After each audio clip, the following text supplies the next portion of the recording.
Wouldn't you? Numbing hand. Wouldn't you? Essence of slug.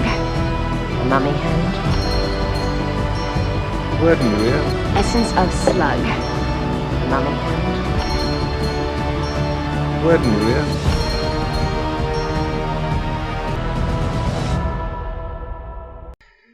Hello, hello, hello, and welcome to another episode of It's Time to Rewind, the podcast trapped in its own time loop right along with the movies we discuss.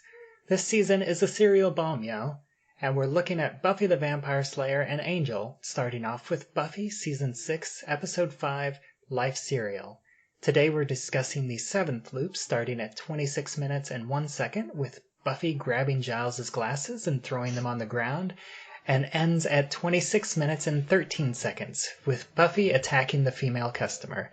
Joining me again is Tierney Steele from the Apocalypse Now Minutes. How are you doing today? I was doing better before I watched Personal Property Destruction. As a glasses wearer, this scene is very upsetting to me. That's funny. I do remember whenever I gave you the spreadsheet that had all the available episodes.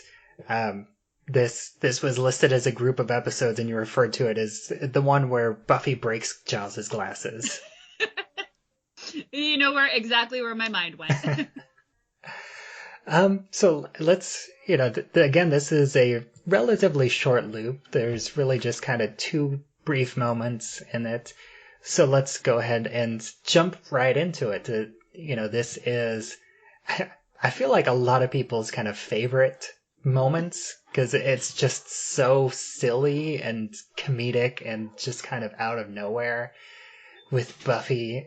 Well, it does start out with Giles repeating his line that he said a few times at this point, word in your ear, and Buffy just, go ahead. Yeah.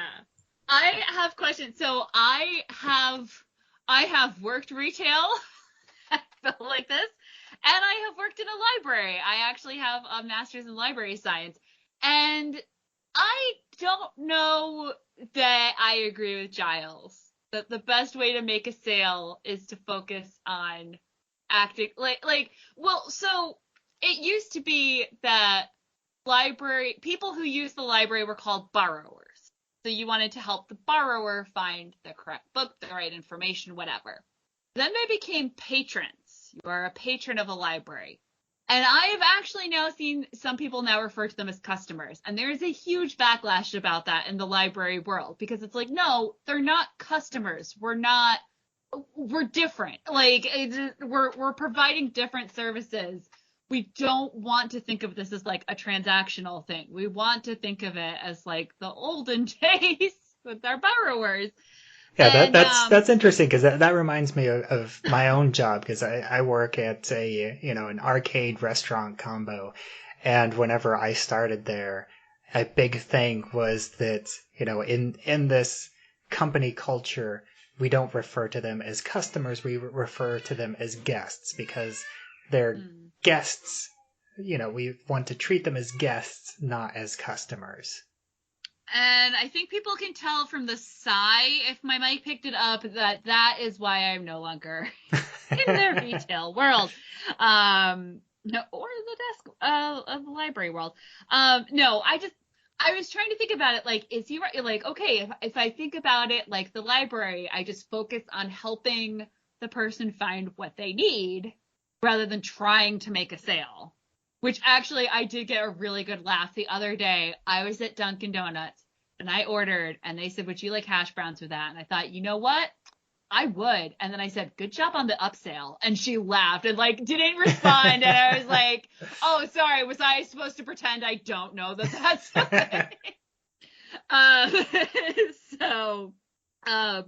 But Giles' glasses are so iconic in this TV show.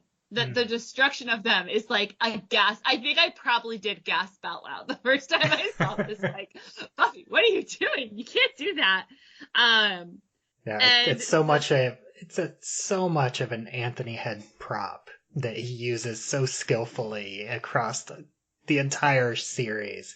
It's just incredible the way that he works his glasses, and he's always taking them off and cleaning them and putting them back on. Well, and I don't remember which episode it is, but there's one where they call him out because he's blind and he still cleans his glasses. And like, wait, do you just do that when you don't want to like know what we're doing? Yeah. So I had mentioned that I was a huge Buffy fan, and a big part of still keeping Buffy in my life now was that I listened to the podcast Buffering the Vampire Slayer, and they write a song about each episode, but they also created jingles for different characters and themes throughout the course of their show. And I think it will tell your listeners all they need to know if they know that the Giles jingle starts off, "Hot Dad, when you were younger, you were real bad." And that I am looking at a pin that is a green mug with the tea bag string sticking out of it, and it says "Randy for Giles" on it. And that is merch from that show. And I found my people, basically. And we actually do have a spin-off Facebook group that is for people who listen to Buffy the Vampire Slayer and work in libraries to like nerd out in specific ways. Having this moment with him was just perfect. Like, it always makes me laugh. It's one of the things I remembered from the time loop episode. It was both traumatizing, because not only do I wear glasses, but I now have a child that wears glasses. He's already broken them. He's had them less than 6 months. I've already had to take advantage of our accident insurance for that and like go get replacement frames. So to watch them just be pulverized like that was a little hard, a little hard to watch.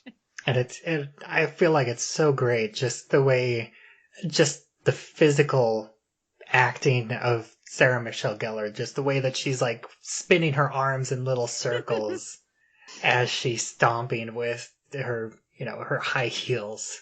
Oh. And of course Buffy is wearing heels. I love it all.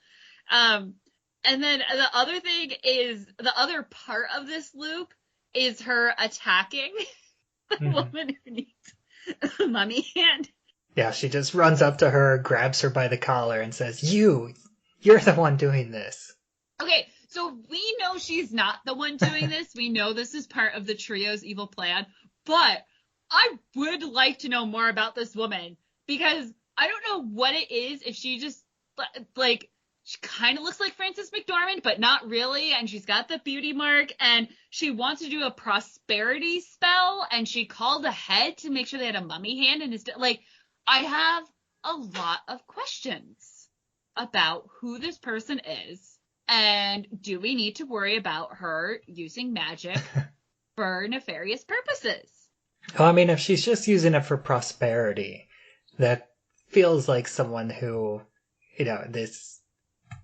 Google was definitely around at this point, because this is the show that popularized using Googling as a verb. So I feel like she's someone that just Googled ways to get money quick, and one of them was like a prosperity spell. Okay, well, but she obviously has some knowledge, because when Buffy presents her with the stabbed hand, she's like, all the like she knows she needs it alive, and I guess hands don't kick, but you know what I mean. Yeah, alive and fully functioning. Yeah, so I don't know. It seems like she has just enough knowledge to maybe get herself into trouble in this world. Also, prosperity spells can go horribly wrong. Speaking of movies that were not well reviewed by critics, but I have a soft spot for, see Wonder Woman 84. Anyway. Not that I've been racking my mind trying to remember which one. I was like, there's a crystal and it gives you whatever you want, but it's a whole like, that also comes up in it's not WB, it's not CW, but somehow my TV shows me DC Stargirl, and there is a character where they have like a wish granting genie, but they have to be really careful how they word the wishes. Oh, those are always fun. He's always causing trouble.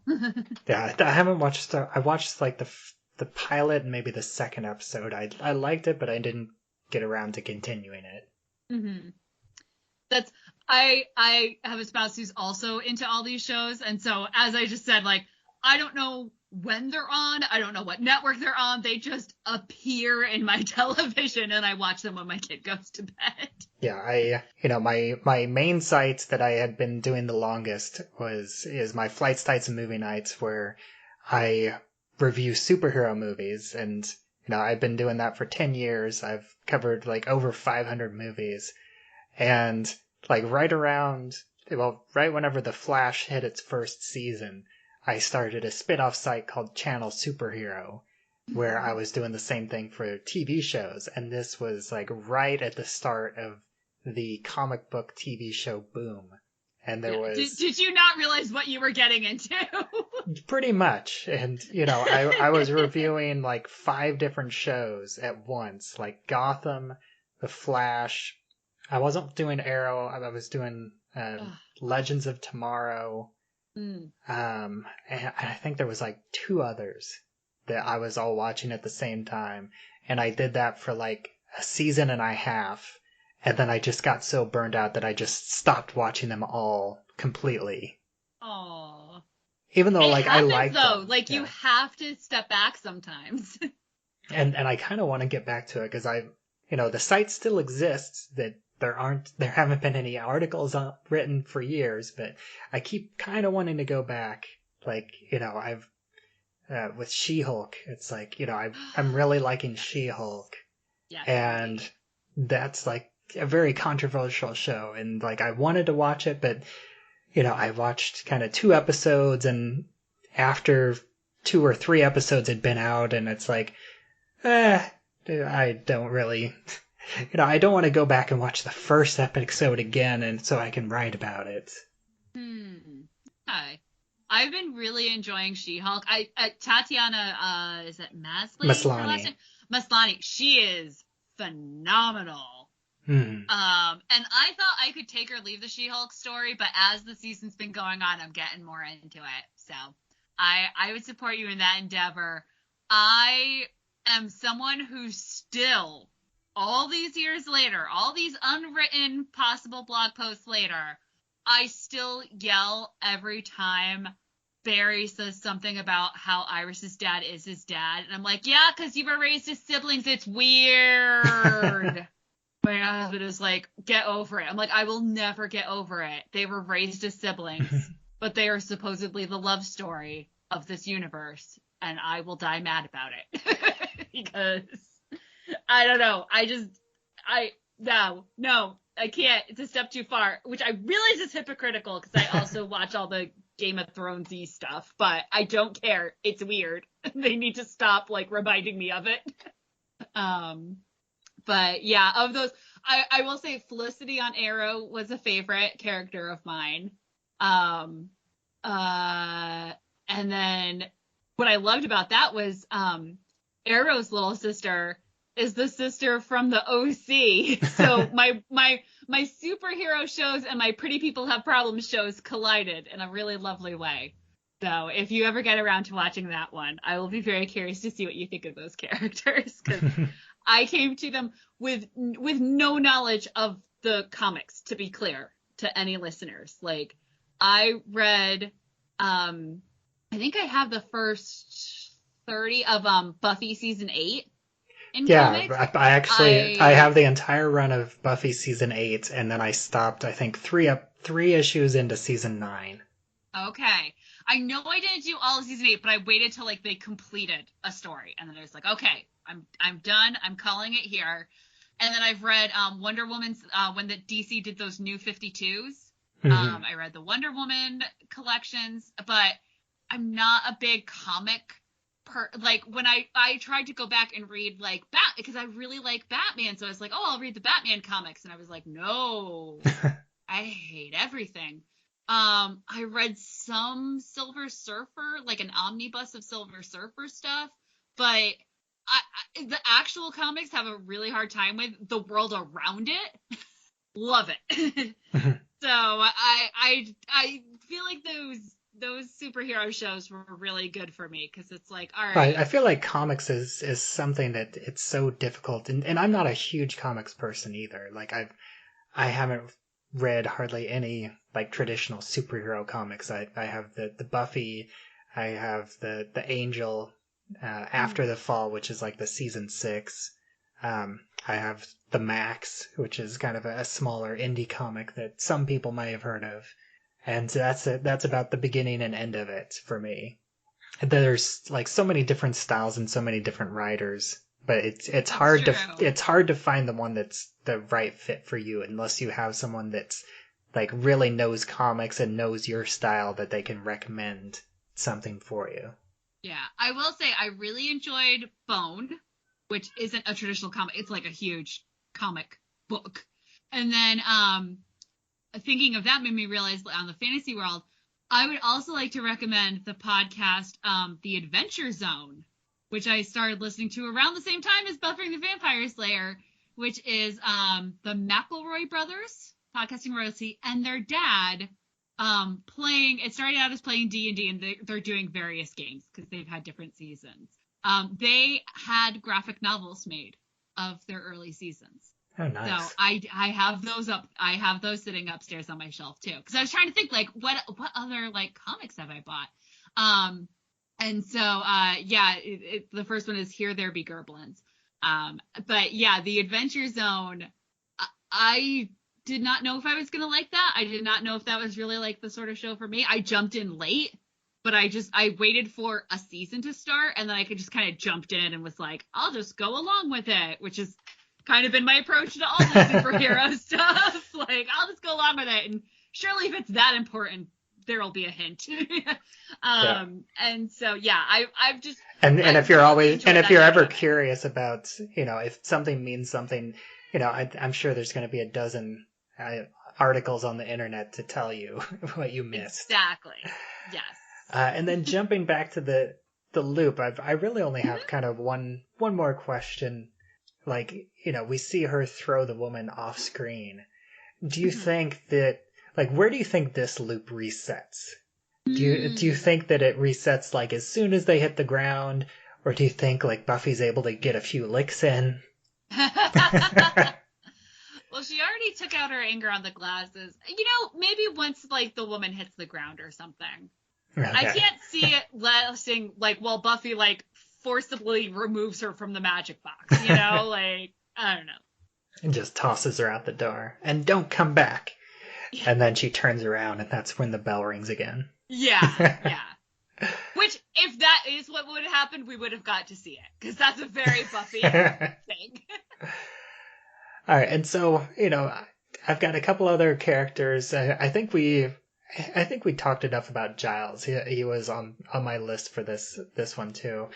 And besides Giles, Dawn. What's your thoughts on Dawn? Because I know she basically is one of those characters that she popped up at the beginning of season 5, and it was one of those like kind of trope breaking tropes where it's like they introduced the kid's sister, or like the little kid, except she's a teenager, and when she shows up it's like she's been there the whole time. I feel like other shows have done that before. Like, Rick and Morty had a whole episode dedicated to those types of characters. But I feel like this is the first, if not just one of the first, that's went in that direction. Dawn messed with my mind so bad when she first showed up. I remember like turning to my dad and being like, what? Who? Because like in the episode they introduced her, they show like the photographs and stuff. So it's like she has been there the whole time. And I was just like, what is happening? And he was like, I don't know. And I had mentioned last time that season 5 was a little weird for me because I wasn't watching it in real time.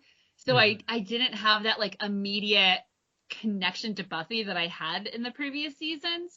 And so I kind of like wanted to hate Dawn because she made my head hurt. But I wasn't invested enough to truly hate. And then the season 5 finale pulled together. It was just so beautiful. It was just such a moment. And then it really set you up on this cliffhanger of like, how is Buffy going to exist as a TV show? Like, how is this even possible? And so, well, I mean, they yeah, thought that was going to be the ending, and I think that would have been a good ending for the series as a whole. And I think a lot of people feel that way too. I'm biased, like I said, because my friend was such a Spike fan. Like, I really followed. Well, she started out, first it was Faith, and then it was Spike. And I was like, you just want someone in a leather jacket that is kind of bad, but also good. I think if they had ended Buffy at season 5, Spike would have just shown up earlier on Angel. Yeah, that makes sense. And Dawn is annoying, but also she's supposed to be. Like, I have a little sister. The Dawn dynamic always made a lot of sense to me. And I really liked the way, like, Buffy's friends kind of took her under their wings. And so, I don't know. Oh, that was one thing that I was not prepared for, that I will warn your listeners, although it's probably way too late. If you pop this on Hulu, the previously on starts with Buffy's mom. I was not, like, in a headspace for that to be the first thing I saw when I pressed play. Oh my god. So, yeah, Dawn just becomes one of the gang. I love anytime Spike has to babysit her. Yeah, I think Spike and Dawn have an interesting dynamic in general. But I do feel like in season 6, they didn't really know what to do with Dawn. She was just kind of there, and they gave her the whole klepto thing. That was weird and totally unnecessary. Yeah, Dawn, and I think it must be this season, she has the weird, like, the guys, the date with the... Yeah, that's where she has the first kiss with the vampire. Yeah, you're right. They did not know what to do with her. And then I feel like season 7, they kind of were like, okay, we're just going to fold you in to this big wrap up. I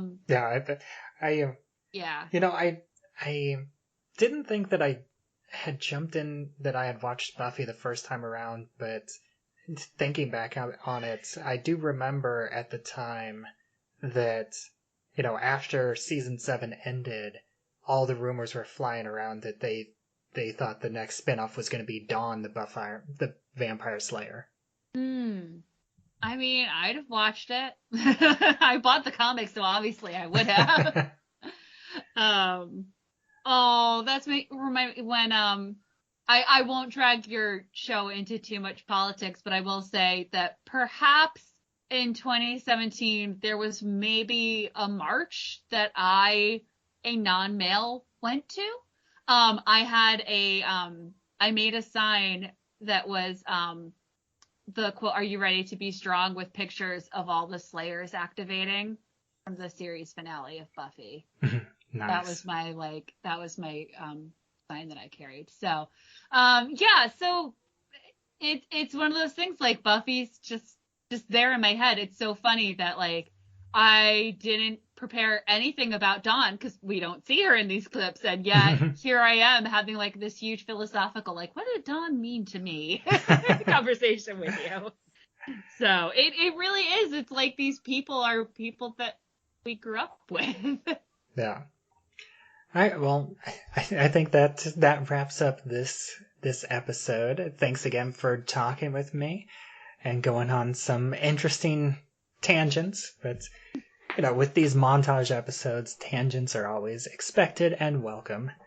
So for everyone else listening, why don't you go ahead and take a moment to let them know where they can find you online? I'm One Steel Sister on social media, and if you add a .com, that's my website.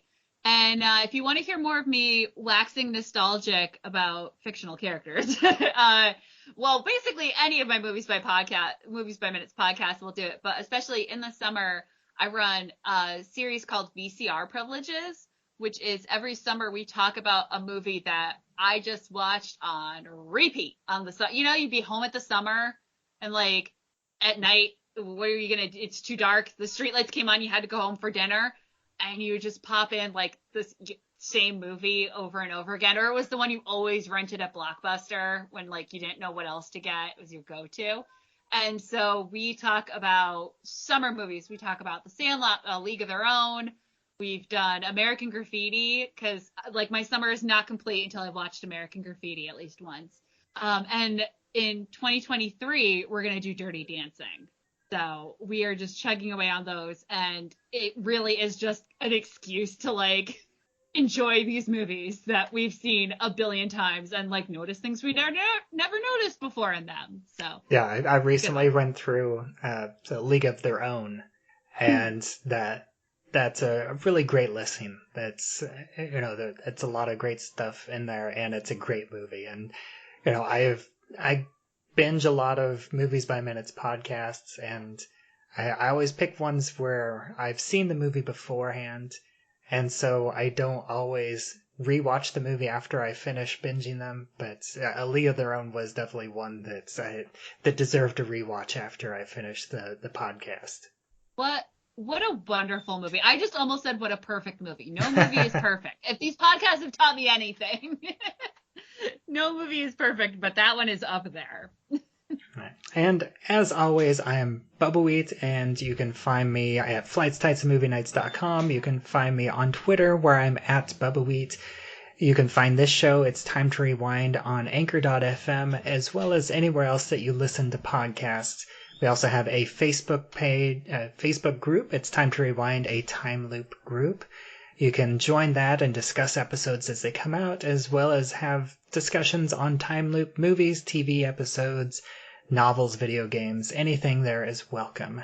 And so, until next time, grrr! Arg.